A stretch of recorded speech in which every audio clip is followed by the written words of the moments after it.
checks with your own queen. Magnus has got to be careful. Only one move. King to e2. Everything else is checkmate. Only one move now for Magnus Carlsen. It has to be king e2 and he goes forward. Checkmate in 7. It's a mate in 7 if you go queen d4 check.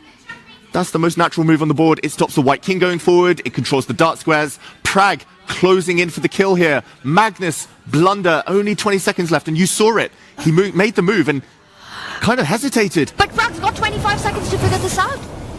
Can he find his way? Can he calculate? We talk about the Indian school of chess. Calculation over everything. Does Pragg find queen d4 check and checkmate? He's reaching number for it. one. He finds it. Surely now. Mate in 6.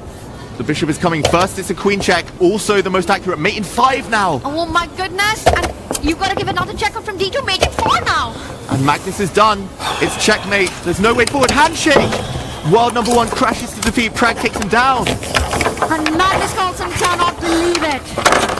For Praggnanandhaa, it's his second win in a row here at Norway Chess, taking down the world number 1. Wow, what a comeback there from Praggnanandhaa to defeat Magnus not once but twice in a tournament. And at the end, the way he held his nerve and just kept on playing, piling the pressure on the world number 1. Magnus can't quite believe it, how it quickly collapsed like that. Magnus is furious with him. With a bishop move, white makes a draw. But if the king makes it on a light square, the bishop is going to check and it's going to be game over. And you can't stay here. Check, here, check. You lose. You have to go to a light square, at which point the bishop check comes in. Like this, bishop check. And Pragg just beat Magnus Carlsen for the second time in this tournament. I don't think anybody has beaten Magnus Carlsen in a tournament twice, ever.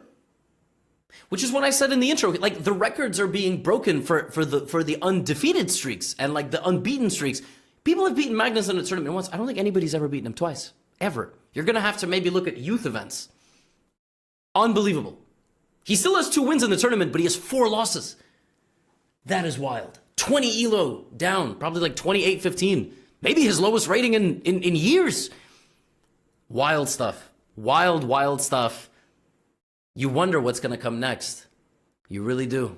I'm very curious. You know, I want to see him play, but if the motivation's not there, it's not there.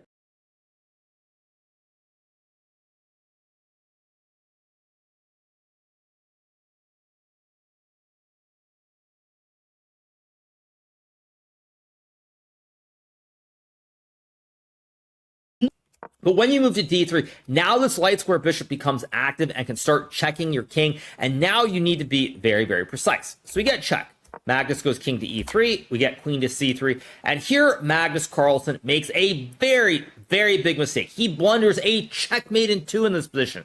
Magnus here has to play king to e2. Only move to not lose the game. So what are the other 2 options? You can go to e2 or f4. Now, king to e2 is the one which draws. And the reason this move is drawing is after bishop to d3, white can play king to d1 here. There's no check on c2 because you take. And if check, king d2 check, you simply wait. And with the active queen ready to check this black king at a short notice, there's no way to continue the game. But instead, Magnus plays king to f4 here, and he simply miscalculates in this position.